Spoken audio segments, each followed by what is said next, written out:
The Minotaur, Part 4, from the Tanglewood Tales. Young man, asked he with his stern voice, are you not appalled by the certainty of being devoured by this terrible Minotaur? I have offered my life in a good cause, answered Theseus, and therefore I give it freely and gladly. But thou, King Minos, art thou not thyself appalled, who, year after year, hast perpetrated this dreadful wrong by giving 7 innocent youths and as many maidens to be devoured by a monster? Dost thou not tremble, wicked king, to turn thine eyes inward on thine own heart? Sitting there on thy golden throne, in thy robes of majesty, I tell thee to thy face, King Minos, thou art a more hideous monster than the Minotaur himself. Aha! Do you think me so? Cried the king, laughing in his cruel way.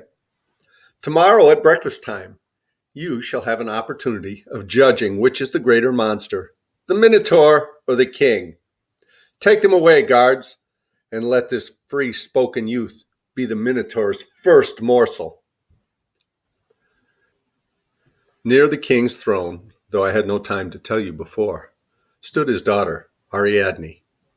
She was a beautiful and tender-hearted maiden, and looked at those poor, doomed captives with very different feelings from those of the iron-breasted King Minos. She really wept, indeed, at the idea of how much human happiness would be needlessly thrown away by giving so many young people in the first bloom and rose blossom of their lives to be eaten up by a creature who no doubt would have preferred a fat ox or even a large pig to the plumpest of them. And when she beheld the brave, spirited figure of Prince Theseus bearing himself so calmly in his terrible peril, she grew 100 times more pitiful than before.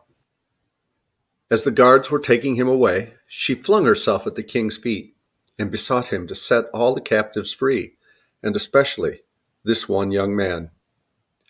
Peace, foolish girl, answered King Minos. What hast thou to do with an affair like this? It is a matter of state policy, and therefore quite beyond thy weak comprehension. Go water thy flowers, and think no more of these Athenian caitiffs, whom the Minotaur shall as certainly eat up for breakfast, as I will eat a partridge for my supper. So saying, the king looked cruel enough to devour Theseus and all the rest of the captives himself, had there been no Minotaur to save him the trouble. As he would hear not another word in their favor, the prisoners were now led away and clapped into a dungeon, where the jailer advised them to go to sleep as soon as possible, because the Minotaur was in the habit of calling for his breakfast early. The 7 maidens and 6 of the young men soon sobbed themselves to slumber. But Theseus was not like them. He felt conscious that he was wiser and braver and stronger than his companions, and that therefore he had the responsibility of all their lives upon him, and must consider whether there was no way to save them, even in this last extremity. So he kept himself awake and paced to and fro across the gloomy dungeon in which they were shut. Just before midnight, the door was softly unbarred, and the gentle Ariadne showed herself with a torch in her hand. Are you awake, Prince Theseus? She whispered. Yes, answered Theseus. With so little time to live, I do not choose to waste any of it in sleep. Then follow me, said Ariadne, and tread softly. What had become of the jailer and the guards, Theseus never knew. But however that might be, Ariadne opened all the doors and led him forth from the darksome prison into the pleasant moonlight. Theseus, said the maiden, you can now get on board your vessel and sail away for Athens. No, answered the young man. I will never leave Crete unless I can first slay the Minotaur and save my poor companions and deliver Athens from this cruel tribute. I knew that this would be your resolution, said Ariadne. Come then with me, brave Theseus. Here is your own sword, which the guards deprived you of. You will need it, and pray heaven you may use it well. Then she led Theseus along by the hand until they came to a dark, shadowy grove where the moonlight wasted itself on the tops of the trees without shedding hardly so much as a glimmering beam upon their pathway. After going a good way through the obscurity, they reached a high marble wall, which was overgrown with creeping plants that made it shaggy with their verdure. The wall seemed to have no door nor windows, but rose up lofty and massive and mysterious, and was neither to be clambered over nor, so far as Theseus could perceive, to be passed through. Nevertheless, Ariadne did but press one of her soft little fingers against a particular block of marble, and though it looked as solid as any other part of the wall, it yielded to her touch, disclosing an entrance wide enough to admit them. They crept through, and the marble stones swung back into place. "We are now," said Ariadne, "in the famous labyrinth which Daedalus built before he made himself a pair of wings and flew away from our island like a bird. That Daedalus was a very cunning workman, but of all his awful contrivances, this labyrinth is the most wondrous. Were we to take but a few steps from the doorway, we might wander about all our lifetime and never find it again. Yet in the very center of this labyrinth is the Minotaur, and Theseus, you must go thither and seek him." "But how shall I ever find him?" asked Theseus, "if the labyrinth so bewilders me as you say it will?"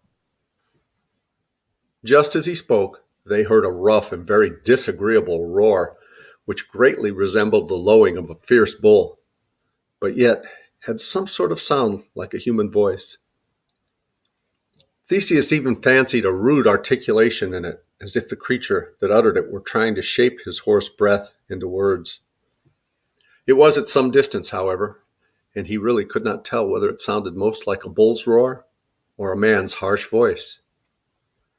"That is the Minotaur's noise," whispered Ariadne, closely grasping the hand of Theseus and pressing of her own hands to her heart, which was all in a tremble.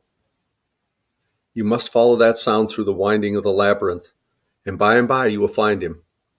Stay, take the end of the silken string. I will hold the other end. Then if you win the victory, it will lead you again to this spot. Farewell, brave Theseus."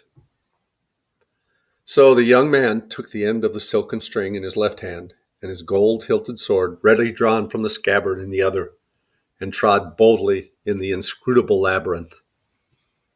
How this labyrinth was built is more than I can tell you, but so cunningly contrived a maze was never seen in the world, before nor since. There can be nothing else so intricate unless it were the brain of a man like Daedalus who planned it, or the heart of an ordinary man, which, last to be sure, is 10 times as great a mystery as the labyrinth of Crete. Theseus had not taken 5 steps before he lost sight of Ariadne, and in 5 more his head was growing dizzy. But still he went on, now creeping through a low arch, now ascending a flight of stairs, now in one crooked passage, and now in another, and here a door opening before him, and there one banging behind, until it really seemed as if the walls spun around and whirled him around along with them.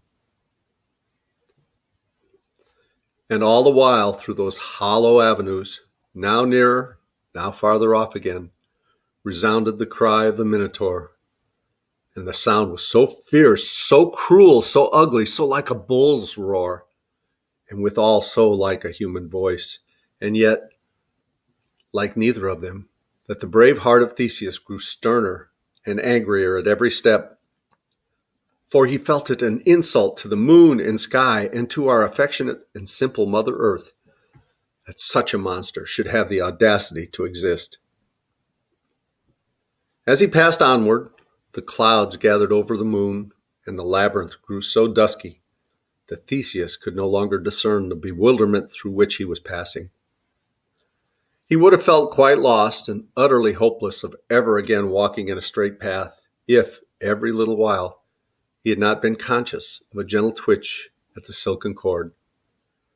Then he knew that the tender-hearted Ariadne was still holding the other end, and that she was fearing for him and hoping for him, and giving him just as much of her sympathy as if she were close by his side.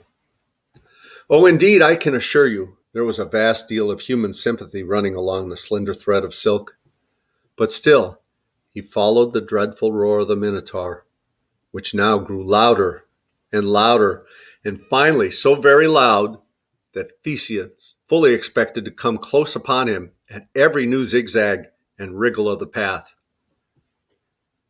But at last, in an open space, at the very center of the labyrinth, he did discern the hideous creature.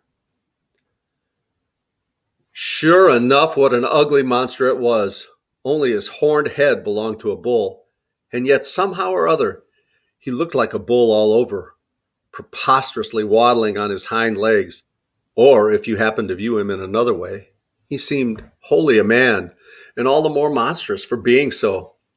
And there he was, the wretched thing, with no society, no companion, no kind of mate, living only to do mischief, and incapable of knowing what affection means. Theseus hated him and shuddered at him, and yet could not but be sensible of some sort of pity, and all the more the uglier and more detestable the creature was. For he kept striding to and fro in a solitary frenzy of rage, continually emitting a hoarse roar, which was oddly mixed up with half-shaped words, and after listening a while, Theseus understood that the Minotaur was saying to himself how miserable he was, and how hungry, and how he hated everybody, and how he longed to eat up the human race. Ah, the bull-headed villain! And oh, my good little people, you will perhaps see one of these days, as I do now, that every human being who suffers anything evil to get into his nature, or to remain there, is a kind of Minotaur, an enemy of his fellow creatures, and separated from all good companionship as this poor monster was.